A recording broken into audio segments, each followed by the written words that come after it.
తీసుకొని వస్తామని చెప్పి చంద్రబాబు నాయుడు గారికి ప్రతి సంవత్సరం ఆయన అధికారంలో ఉన్నటువంటి ప్రతి సంవత్సరం కూడా డావోస్కు పోవడం ఒక సాంప్రదాయం అయిపోయింది. 2014 నుంచి 2019 వరకు 5 సంవత్సరాలు పోయినాడు. పోయిన ప్రతిసారి ప్రభుత్వానికి సంబంధించి చాలా పెద్ద మొత్తంలో డబ్బులు ఖర్చు చేయడం, రిక్తహస్తంతో తిరిగి రావడం. ఆడికేమో దావోస్ పోయినప్పుడు అంతో తిరిగి రావడం. ఆడికేమో దావోస్ పోయినప్పుడు అక్కడ కూర్చొని పేపర్లు పబ్లిసిటీ చేసుకుంటారు. కొన్ని లక్షల కోట్ల ఎంఓయూలు చేసుకున్నామని చెప్పి ప్రగల్భాలు కలుపుతారు. చివరకు ఈ రాష్ట్రానికి వచ్చి చూస్తే ఒక నయా పైసా కూడా పెట్టుబడులు రానటువంటి పరిస్థితి చూస్తూనే ఉన్నాం. ఇది ఈరోజు కొత్త కాదు. 2014 నుంచి 2019 వరకు అట్టే జరిగింది. ఈరోజు మళ్ళీ ఈ కూటమి ప్రభుత్వం వచ్చినప్పటి నుంచి 2024 అట్లే జరిగింది. మళ్ళీ ఇప్పుడు కొత్తగా 2025లో ఇప్పుడు కొత్తగా చంద్రబాబు నాయుడుకు అదనంగా ఈ యొక్క రెడ్ బుక్ రాజ్యాంగం నడిపేటువంటి వ్యక్తి లోకేష్ ఒకరు మళ్ళీ జత అయినాడు. ఎంత ఆశ్చర్యకరమైనటువంటి పరిస్థితులు ఉంటాయంటే, ఇక్కడ నుంచి మీరు పోవడం, ప్రభుత్వ ఖర్చులు పెట్టుకొని అక్కడికి పోవడం, పెట్టుబడులు తీసుకొని రావడం అనేటువంటి కారణం చెప్తారు. కానీ అక్కడి నుంచి మీరు ఇచ్చేటువంటి పేపర్ స్టేట్మెంట్ చూస్తే ఎంత చౌకబారగా, ఎంత చిల్లరగా ఉన్నాయంటే, లోకేష్ గారు ఒకసారి చూసుకోండి. మీరు దావోస్ పోయినటువంటి ప్రయోజనం ఏంది? జగన్మోహన్ రెడ్డి గారు తిట్టడానికా? జగన్మోహన్ రెడ్డి గారిని విమర్శించడానికి ఇక్కడ నుంచి నువ్వు దావోస్కి పోవాలనా? ఆ పని ఏందో ఇక్కడనే చేయొచ్చు కదా. కొన్ని కోట్ల రూపాయలు ప్రభుత్వమే మిగిలేదు కదా. అక్కడికి పోయి నువ్వు చెప్పుకునేటువంటి పనిని దాంట్లో నిమగ్నం కాకుండా ఈ రోజుకి కూడా భయంకరమైనటువంటి ఫోబియా పట్టింది మీకు అందరికీ. ఎక్కడికి పోయినా జగన్మోహన్ రెడ్డి నామస్మరణం తప్పితే మీకు ఏమీ చేత కాదు. ఈరోజు ప్రజలకు అందరికీ అర్థమైపోయింది, మీరు ఒక వేస్ట్ ప్రభుత్వం. ఈ ప్రభుత్వం చెప్పినటువంటి ఒక హామీ నెరవేర్చలేదు. ఆ రోజు చేసినటువంటి విమర్శలకు ఈరోజు సరైనటువంటి రీతిలో ఒక్కదానికి కూడా జవాబు చెప్పలేదు. పైపెచ్చు విపరీతమైనటువంటి అవినీతిలో కూరుకుపోయినటువంటి ప్రభుత్వం అని ప్రజలకు అందరికీ తెలుసు. దాన్ని దారి మళ్లించడానికి ప్రతిరోజు నిత్యం జగన్మోహన్ రెడ్డి నామస్మరణం, జగన్మోహన్ రెడ్డిని ఆయన యొక్క విలువలను తగ్గించే రకంగా మాట్లాడడం, ఇది సమంజసమా అని చెప్పి నేను అడుగుతున్నాను. ఇటీవల నేను మన కేసీఆర్ గారి ఒక ఇంటర్వ్యూ చూసా. దాంట్లో కూర్చొని ఆయన మాట్లాడుతున్నాడు, ఈ చంద్రబాబు నాయుడు అంత వేస్ట్ పర్సన్ ఎవరే కానీ ఉండరు. ఈయన ఇండస్ట్రియలిస్ట్ మీటింగ్ అని పెట్టుకొని, ఆ ఇండస్ట్రియలిస్ట్ మీటింగ్లో ఎవరు ఉంటారంటే వంట చేసే వాళ్ళంతా ఉంటారంట. వంట చేసేటువంటి వాళ్ళకందరికీ ఏదో మంచి గుడ్డలు వేసుకొని వచ్చి ముందర కూర్చోబెట్టుకొని వాళ్ళని పెట్టుబడిదారులు అని చెప్పేటువంటి సాంప్రదాయం ఉందని చెప్పి కేసీఆర్ చెప్పినటువంటి మాటలు. దాదాపు చంద్రబాబు నాయుడు ముఖ్యమంత్రిగా ఉన్నటువంటి హయాంలో ఆయన చేసినటువంటి ఎంఓయూలు 23 లక్షల కోట్ల రూపాయల దాకా ఎంఓయూలు ఇప్పటి వరకు ఆయన చేసుకున్నాడు. ఈ ఎంఓయూల్లో ఎన్ని మెటీరియలైజ్ అయినా చంద్రబాబు నాయుడు గారు, లోకేష్ గారు ఒకసారి చెప్పండి. మీరు చాలా గొప్పగా చెప్తారు, ప్రతిసారి ప్రభుత్వం డబ్బు ఖర్చు పెట్టుకుంటారు, ఇక నుంచి ఫ్లైట్లు వేసుకుంటారు, ఒక మంది మార్బల్ని పిలుచుకొని పోతారు, ఆ డాబోస్లో కూర్చుంటారు, ఎంజాయ్ చేస్తారు, వస్తారు. ఇన్ని లక్షల కోట్లు మేము ఎంఓయూలు చేసుకున్నామని చెప్పి గొప్పగా చెప్పుకుంటారు. మీరు ఎంటర్ అయినటువంటి ఎంఓయూస్లో ఎన్ని వాస్తవ రూపం దాల్చినాయి ఈరోజు లోకేష్ గారు, చంద్రబాబు నాయుడు గారు ఈ ప్రజలకు వివరణ ఇవ్వాల్సినటువంటి అవసరం ఉంది. ఎక్కడ చూసినా అవినీతి చూస్తే విపరీతంగా ఉంది. ఇటీవల కాలంలో వీళ్ళు చేసేటువంటి పారిశ్రామికుల అభివృద్ధి లేకుండా ఉంటే డెవలప్మెంట్ పేరుతో వీళ్ళు చేసేటువంటి కొన్ని అగ్రిమెంట్లు చూస్తే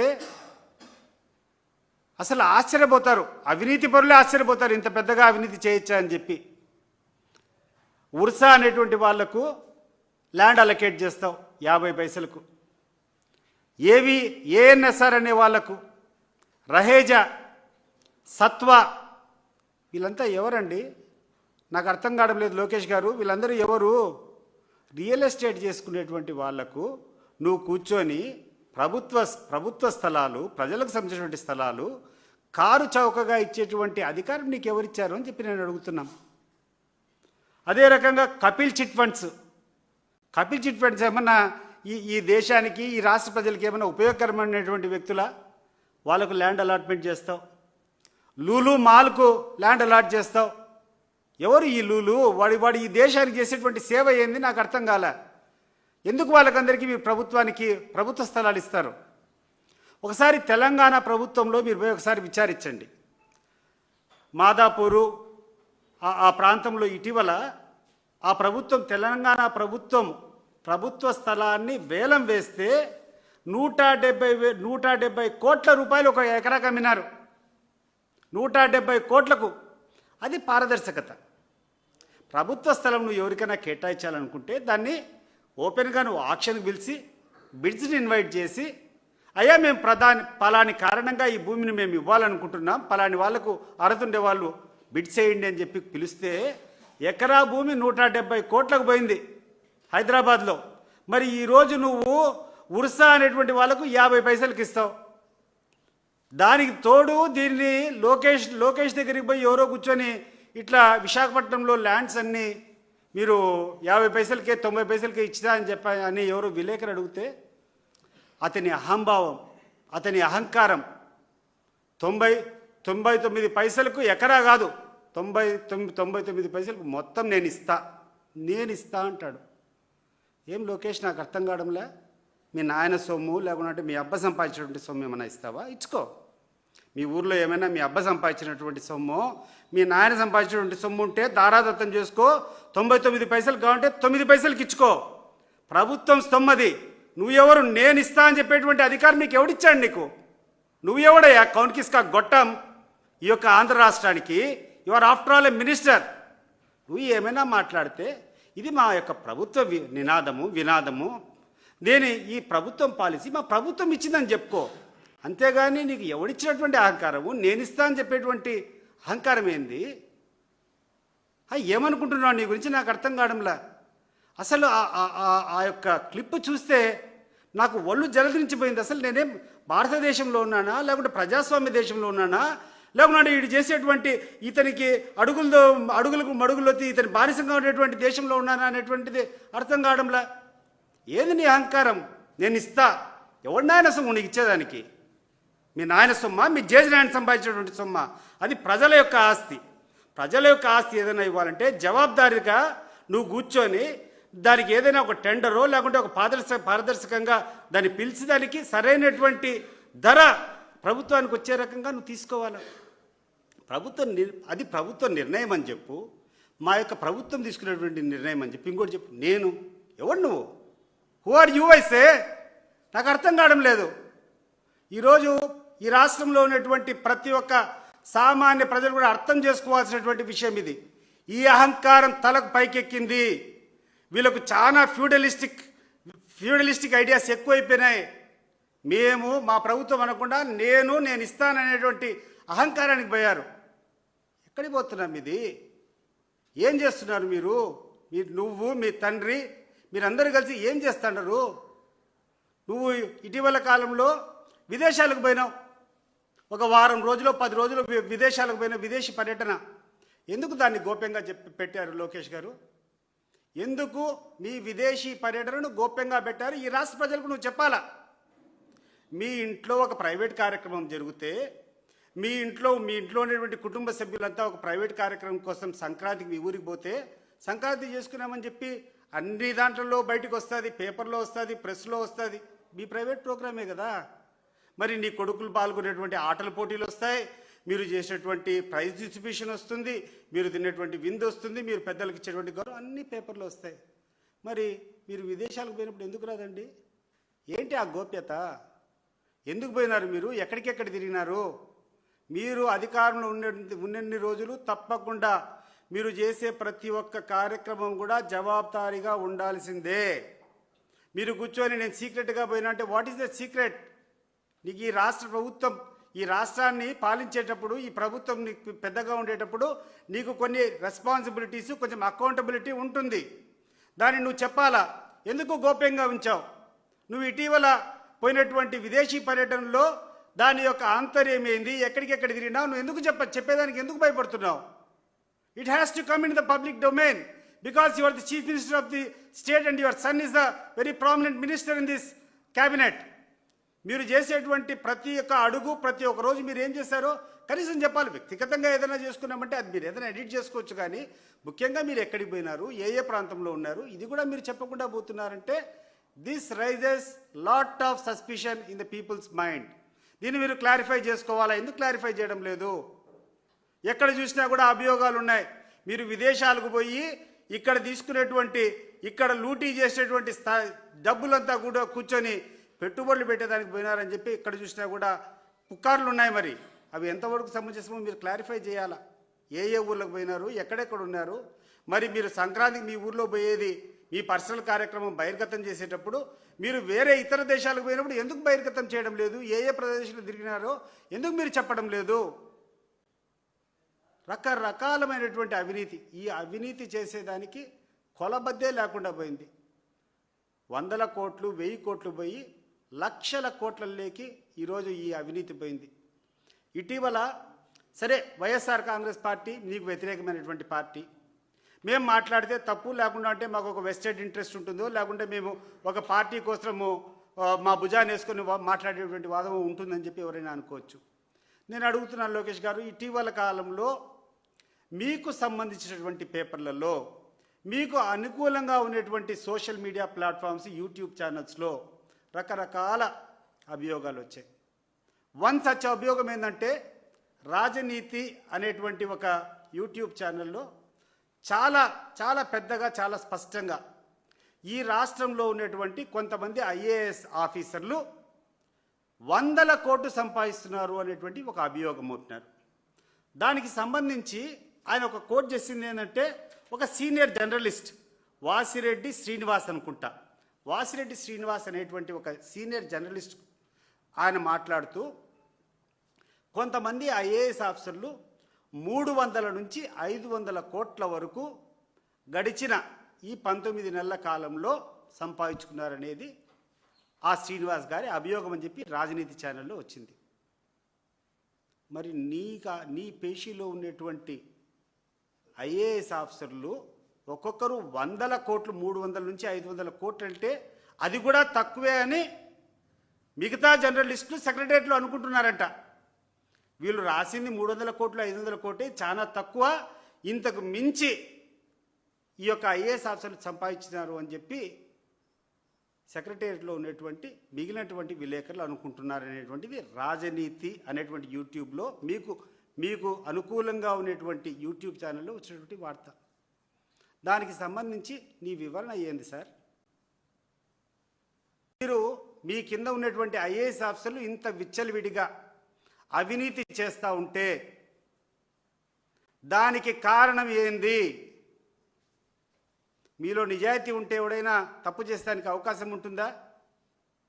మీ అడుగులకు మడుగులొత్తుతున్నారు కాబట్టి, మీరు చేసే ప్రతి తప్పుడు పనికి వాళ్ళు సహకరిస్తున్నారు కాబట్టి వాళ్ళు చేసినటువంటి అవినీతిని మీరు సహిస్తున్నారు అంతే. దాంట్లో ఏముంది, కొత్తగా ఏముంది దాంట్లో? ఒక ఐఏఎస్ ఆఫీసరే 300 నుంచి 500 కోట్ల రూపాయలు సంపాదించాడంటే ముఖ్యమంత్రిగా ఆ తర్వాత ముఖ్యమంత్రి కొడుకుగా మీరు ఎన్ని వేల కోట్లు ఈ రాష్ట్ర ప్రజల సొమ్ము మీరు దోచుకున్నారో ఒకసారి చెప్పాలి. ఇది చాలా సీరియస్ మ్యాటర్. ఇటీవల కాలంలో చంద్రబాబు నాయుడు గారు కూర్చొని కలెక్టర్ల సమావేశంలో లేకుంటే పార్టీ సమావేశాల్లో ఎక్కడ మాట్లాడినా మీ యొక్క మైలేజ్ రావడం లేదు, ప్రజలకు మన మీద సరైనటువంటి స్టేక్ హోల్డర్స్కు మన మీద సరైనటువంటి అభిప్రాయం లేదు, మనం చాలా వెనకబడినామని చంద్రబాబు నాయుడు వ్యక్తిగతంగా సొంతంగా ఒప్పుకున్నాడు. పత్రికా ముఖంగా వచ్చింది ఇది. అన్ని పత్రికల్లో మీకు అనుకూలమైనటువంటి పత్రికల్లోనే వచ్చిన ఈ కథనాలన్నీ ఆఫీసర్ల యొక్క పనితీరు బాగాలేదని వచ్చింది, ఎమ్మెల్యేల యొక్క పనితీరు బాగాలేదని వచ్చింది, తెలుగుదేశం పార్టీ నాయకుల పనితీరు బాగాలేదని చెప్పి వచ్చింది. ఎందుకు వచ్చింది చంద్రబాబు నాయుడు గారు, ఎందుకు వచ్చింది లోకేష్ గారు? మీ పనితీరు బాగలేదు కాబట్టి, మీరు చేసేటువంటి అవినీతి విచ్చలవిడిగా ఉంది కాబట్టి, మీ యొక్క అవినీతి ఉంది కాబట్టి, వాళ్ళని ప్రశ్నించేటువంటి స్థాయిలో మీరు లేరు కాబట్టి ఈరోజు నియోజకవర్గాల్లో ఎమ్మెల్యేల దోపిడీలు జరుగుతూ ఉంది. ఈరోజు మీరు చేసేటువంటి విచ్చలవిడి అవినీతికి సహకరిస్తున్నారు కాబట్టి ఈ యొక్క ప్రభుత్వ అధికారుల అవినీతి పెరిగిపోతూ ఉంది. ఇది గుర్తుపెట్టుకోమని చెప్పి మీకు తెలియజేస్తాండ. ఇప్పటికైనా ఆలస్యం కాలేదు. 2 సంవత్సరాలు దగ్గర అయిపోతుంది, ఇంకా 3 సంవత్సరాలు ఉంది. ఈ 3 సంవత్సరాలైనా దయచేసి బయటికి రండి. దోచుకునే డబ్బులు ఎక్కడ తినలేవు. నేను చెప్తున్నాను, లోకేష్ గారు, చంద్రబాబు నాయుడు గారు, మీరు ఒకసారి ఆలోచన చేయండి. కడుపు నిండా తినేదానికి ఇంత అన్నం చాలు, ఇన్ని లక్షల కోట్లు అవసరం లేదు. మీ యొక్క ధన ఆకాంక్షకు మీరు ప్రభుత్వానికి సంబంధించినటువంటి ప్రతి ఒక్కటి ఏ కార్యక్రమం కావాలన్నా దానికి ఒక ముసుగు ఏంటంటే ఇది ఒక డెవలప్మెంట్. ఏం డెవలప్మెంట్ అండి? మీరు ఇచ్చేటువంటి ఇన్సెంటివ్స్ ఏంది? మీరు ఇచ్చేటువంటి లంచాలేంది? మీరు తీసుకునేటువంటి లంచాలేంది?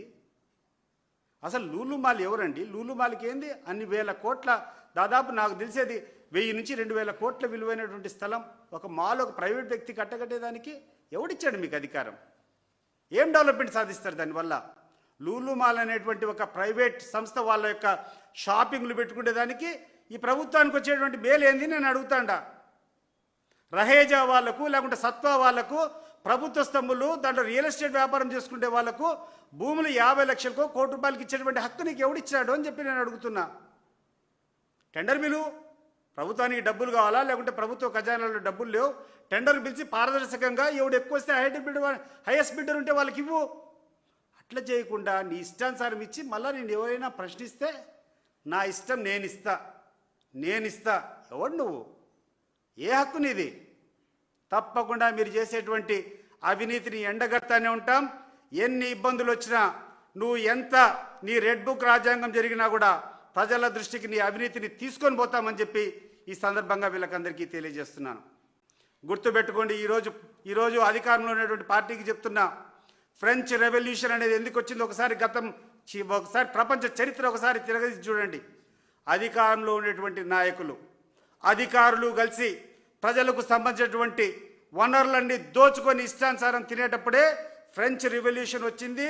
ఆ రోజు మొత్తం ఈ యొక్క నోబెల్స్కు అక్కడ ఉన్నటువంటి పరిపాలన అందరికీ రోడ్ల మీద ఊరేగించుకుంటూ వాళ్ళను కొట్టి తరిమినటువంటి సందర్భాన్ని ఒకసారి మీకు గుర్తు చేస్తున్నా. మీకు కూడా ఈ దుస్థితి రాకూడదని చెప్పి ఈ సందర్భంగా కోరుకుంటున్నాను.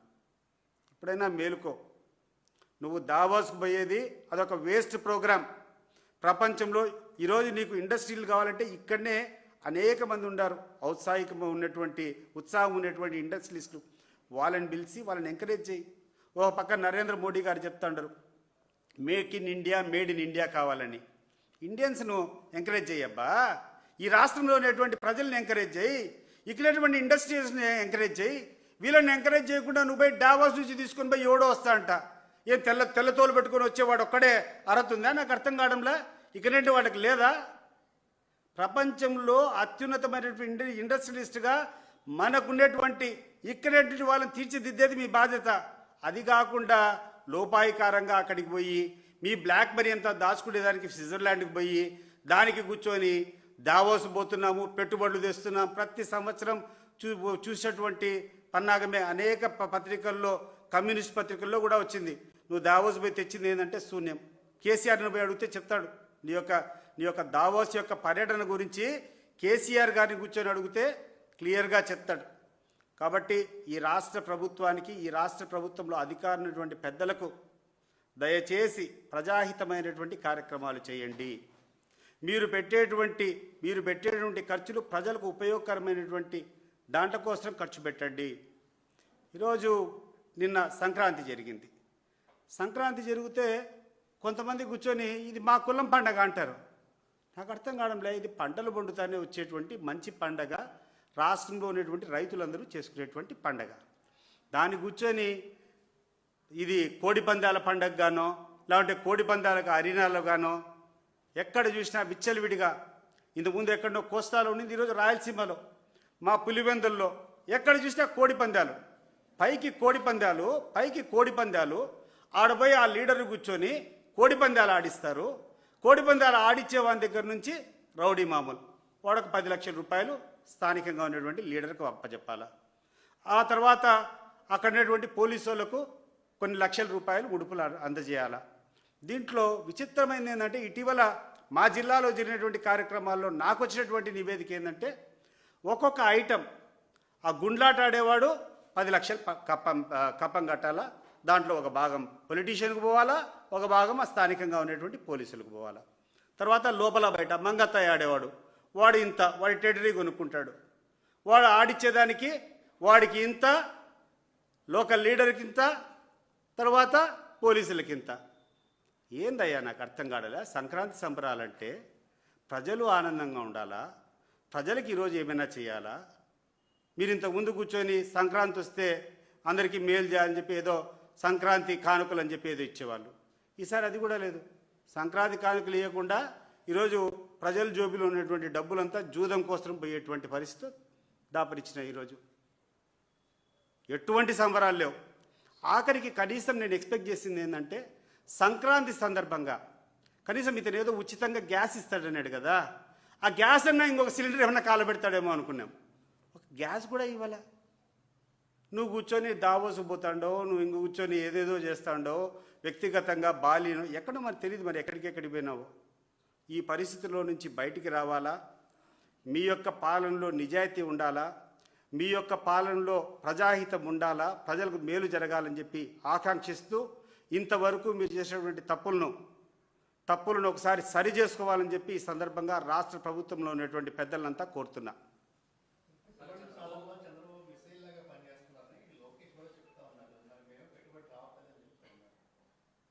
మీరే చూడాలా. అదే అడుగుతున్నాం కదా లోకేష్ గారిని. ఈ ప్రెస్ మీట్ సందర్భంగా మీ మిసైళ్ళ మాదిరి పని చేసి మీరు ఈ రాష్ట్ర ప్రభుత్వానికి, ఈ రాష్ట్ర ప్రజలకు ఒరగబెట్టింది ఏంది? ఏమేమి ఇండస్ట్రీస్ తెచ్చారు? దానివల్ల ఎంతమంది లాభపడినారు? ఓ పక్క నువ్వు లాభపడినా నువ్వు అంటున్నావు, నేను కూర్చొని దోచుకున్నారని చెప్తున్నా. దానికి సమాధానం చెప్పు. మరి హైదరాబాద్లో గచ్చిబౌలి ప్రాంతంలో వేలం పెడితే ప్రభుత్వ స్థలం 170 కోట్లు వస్తే ఇక్కడటువంటి విశాఖపట్నంలో ఉన్నటువంటి మెయిన్ ల్యాండ్ అంతా మీరు కూర్చొని 50 లక్షలకు, 50 పైసలకు, 99 పైసలకు మళ్ళా దాన్ని ప్రశ్నిస్తే ఇంకా అహంకారంగా నేను 1 ఎకరా కాదు మొత్తం ఇస్తాను, నేను ఇస్తా అని చెప్పేటువంటి అహంకారం ఏందండి ఇది?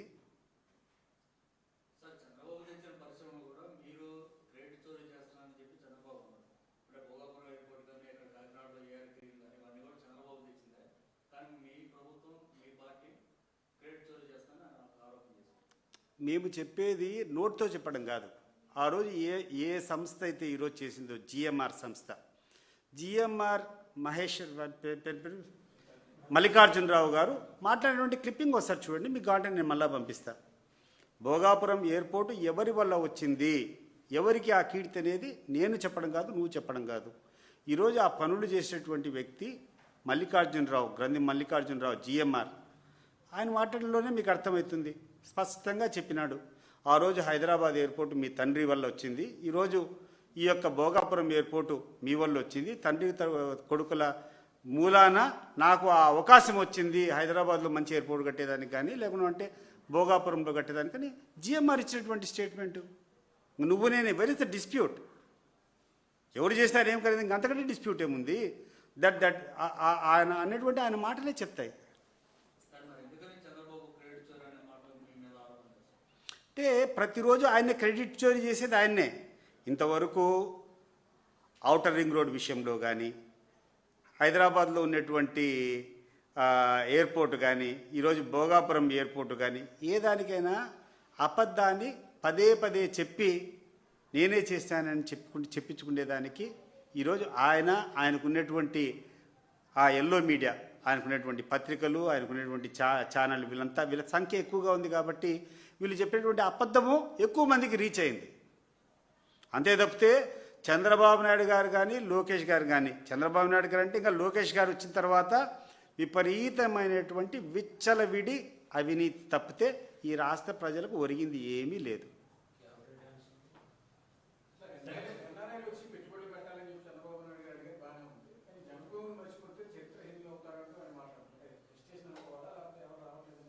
అంతే కదా.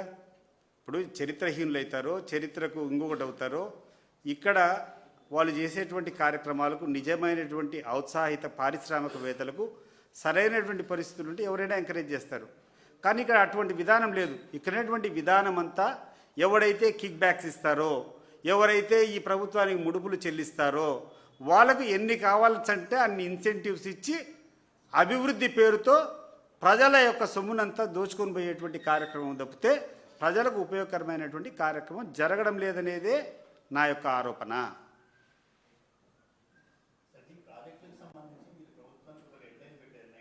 నెక్స్ట్ రేపు ప్రెస్ మీట్ రేపు మన్నాడు వచ్చేది. ఈరోజు only let us confine to this. రేపు ఉంటాను, మన్నాడు ఉంటాను, మళ్ళీ రేపు